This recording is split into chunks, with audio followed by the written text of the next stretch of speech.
শুরু হয়ে গেল সুপার ফোরের কাউন্টডাউন। প্রথম ম্যাচে বাংলাদেশ মুখোমুখি হতে যাচ্ছে শ্রীলঙ্কার। আজ রাত 8:30 সেই ম্যাচটা অনুষ্ঠিত হবে।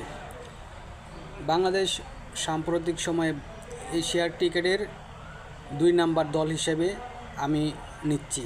কারণ হচ্ছে সাম্প্রতিক সময় বাংলাদেশ টি-20তে এতটা এগিয়েছে যেটা হয়তো গত 2 বছর আগে আমরা কল্পনা করতে পারি না যে এইভাবে বাংলাদেশ বিল্ড আপ করতে পারবে। আর এটাই বাস্তব, কারণ বাংলাদেশ এখন টি-20 দলে এশিয়ার মধ্যে 2 নাম্বার। হয়তো এটা বোঝার জন্যে আপনাদেরকে একটু অপেক্ষা করতে হবে। সেটা হচ্ছে যে আজ রাতের যে ম্যাচটা রয়েছে শ্রীলঙ্কার বিপক্ষে, সেই ম্যাচটা বাংলাদেশ ইনশাল্লাহ জিতবে। আর এটার মধ্য দিয়ে প্রমাণ হবে যে এশিয়ার দ্বিতীয় সেরা দল হচ্ছে বাংলাদেশ।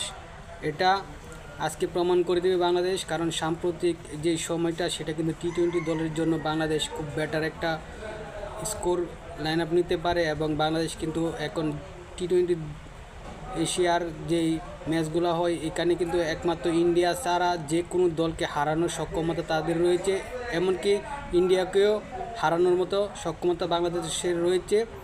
তো সেই জায়গায় বাংলাদেশ এখন খুব দারুণ টি-20 টিকিটটা গেলে, আর এই জায়গায় বাংলাদেশ কিন্তু তাদের সবচেয়ে বড় যে অর্জনটা সেটা কিন্তু আজকের এশিয়া কাপের এই সুপার ফোরের প্রথম ম্যাচ শ্রীলঙ্কাকে হারিয়ে আজকে বাংলাদেশ এই ম্যাচটা জয়লাভ করবে এবং বাংলাদেশ এশিয়ার ক্রিকেটের যে কতটা 2 নাম্বার দল সেটা প্রমাণ একদম দিয়ে দিবে।